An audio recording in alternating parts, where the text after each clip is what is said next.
How do I find the right balance between striving for improvement and being content with who I am and what I'm doing? Do you know how to ride a motorbike? Cycle? Bicycle? Exactly like that. When you want to have balance, you will definitely have it. You can have it. Got it? Just this, I want to balance my life. This thought itself is good enough. You are already balancing. You are moving in that direction. Yeah. This question simply arises, how do I do it? You know you can do it. Ask yourself. Your consciousness will tell you, I am not balanced. I am missing out on this. Your consciousness will say. Then you listen to your consciousness. If you are attending to your work too much, your consciousness will prick. Hey, you are forgetting your family, your wife, your children, your husband.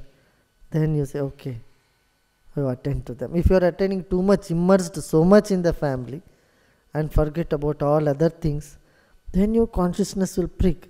My God, what am I got into? What did I get into? Day and night I am just immersed in this family affairs. I am not being useful to the world. I had to do something. I had to pursue my cause.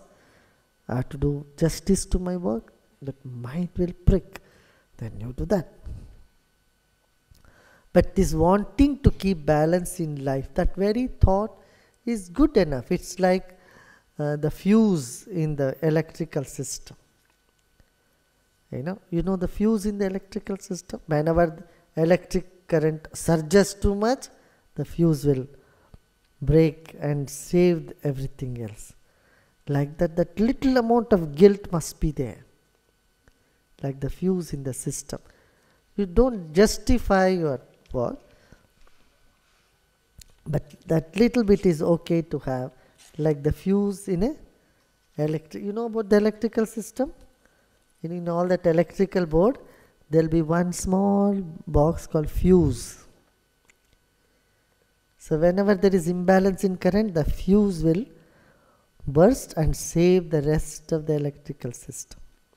Like that in life, a little bit of guilt is okay, but not too much. Like salt in the food. If there is too much salt, can you eat it? No. Got it? So wanting to have balance is good to have that. Dear Guruji, after joining Art of Living, I don't ever feel necessary to argue with others, but they take it as my weakness. What should I do? Give them a surprise. Sometimes stand up and argue. Dearest Guruji, what is embarrassment?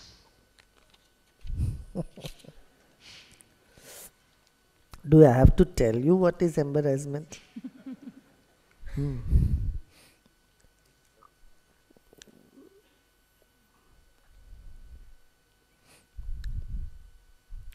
I know embracement, not embarrassment.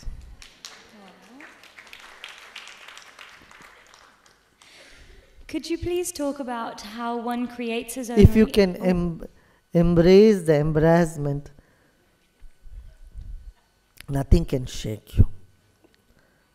It's one thing that people try to run away from is embarrassment. Yeah?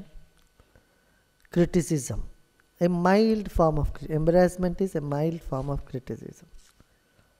A mild form of feeling uncomfortable. So sometimes we need to get out of the comfort zone, feel that little uncomfortableness. Then, abilities in us dawn. Yes. Dear Guruji, how can we define consciousness? And can you talk about the different levels of consciousness? Thank you.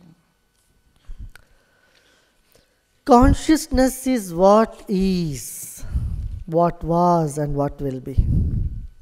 All that is consciousness. What is not consciousness, you ask me? I would say nothing. Dearest Guruji, what is a good way to accept the death of a beloved? Time will take its own course. Don't try to accept or do anything. If that pinch is there, it is there. It will go away. Just notice as the time moves. Time is the biggest healer. It just takes you further. And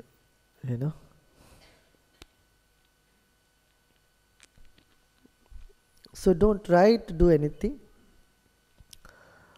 Time will take care of it. Yeah. Or wake up and see everybody is going to go there one day. They took an earlier flight. You are taking a later flight. That's all.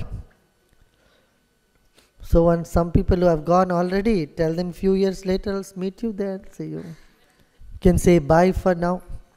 See you later in another place.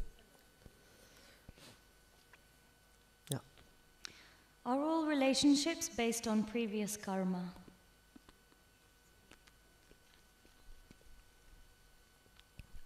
Yeah. It does. Sometimes the souls, you don't see it, but I see it. Some soul want to come into the world. It picks up one man and picks up another lady and then creates such an attraction between them. They come closer. The moment they have the first child, suddenly all the love disappears between them. How many of you have seen such thing happening? How many of you have seen this happening? So after the first child, because the soul had its job to done, it's done, finished. So it came to the world and it doesn't worry about what the parents do. So suddenly after the first child, people lose all the attraction. Isn't it? You might have noticed. For many people, not everybody, not always. No. No, don't think it's for everybody always. In some cases it happens. Sometimes it happens after the third or fifth kid. Suddenly they cannot see each other that much, because their personality were artificially brought together by the spirit, by the soul who wanted to come in. So this is happening. But not always, not every time. Yeah. About 30% you can see.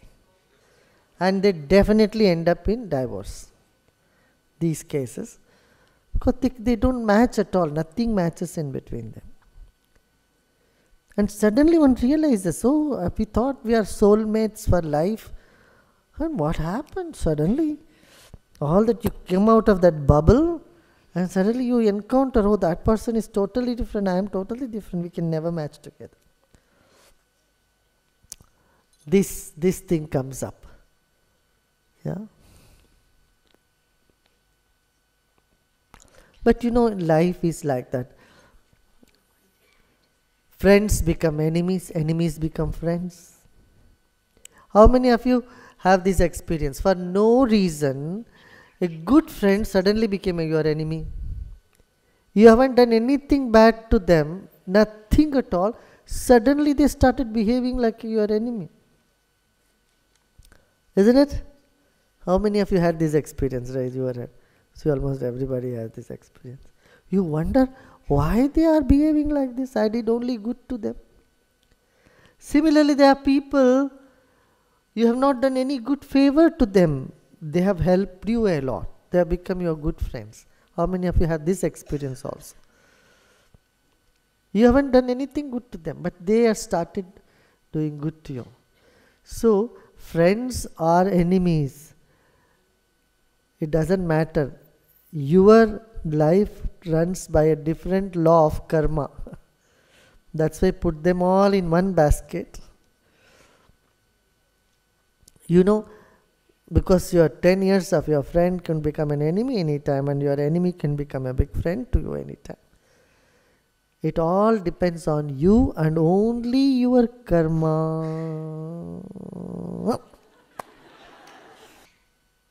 Dearest Guruji, what is the best way to make you happy? You being happy and make others happy. You don't have to try to make me happy. I am anyway happy. But I will be more happy if you can help others. Not just happiness means not giving them a party or giving them some gifts, but giving them knowledge. Making them very strong. If you can bring them this knowledge, that would be the best thing, isn't it? When people listen to Ashtavakra, they say that their lives are transformed. How many of you experienced this? There's 33 tapes. When you listen to it, then your whole outlook towards life changes. Yeah.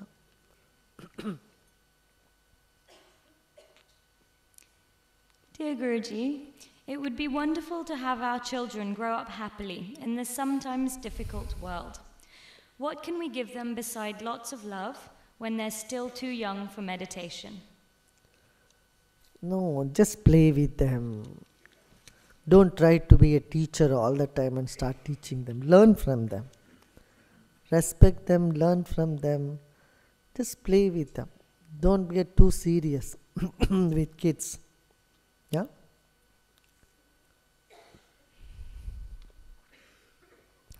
I remember when I was a child, when my father would come home in the evening, 7 o'clock, he would leave in the morning, 8 o'clock, come in the night, 7 o'clock. As soon as he comes home, he would just clap. My mother was very strict. She was always being very strict. My father would just clap and just make everybody laugh. He would just make everyone laugh before we all go for dinner. Everybody has to sit together and eat. So before that, he would simply clap, try to tickle you and clap and chase everybody around in the house. 7, 8 people, everyone should laugh before we would sit for food.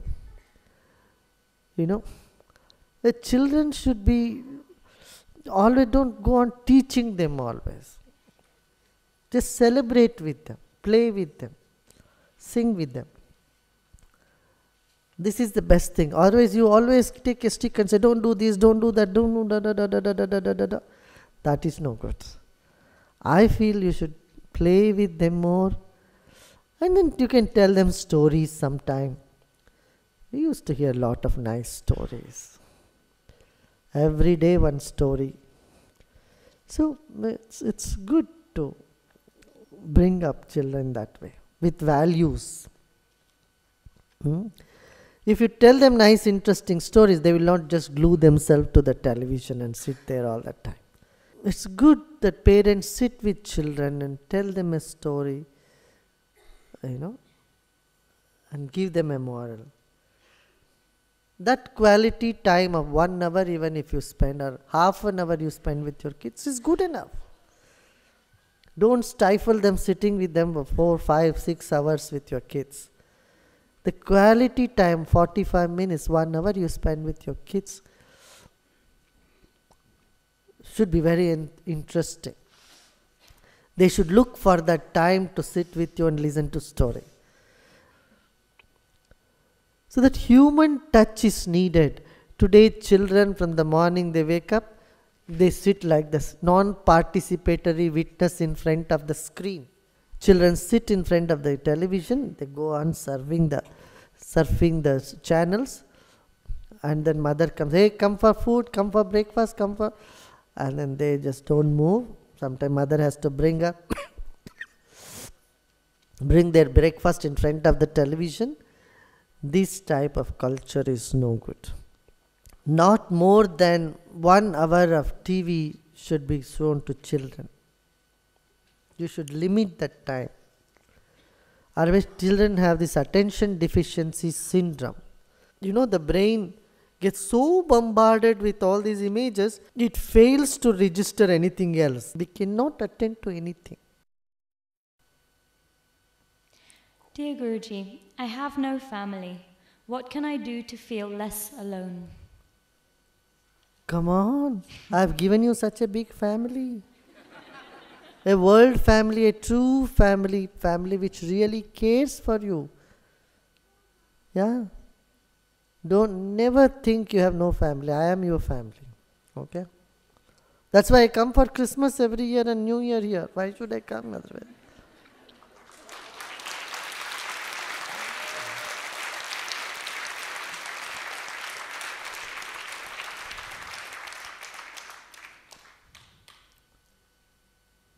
Yeah. Is creative expression necessary for everybody? Don't worry about everybody. You want to be creative? I think you better be. It's good.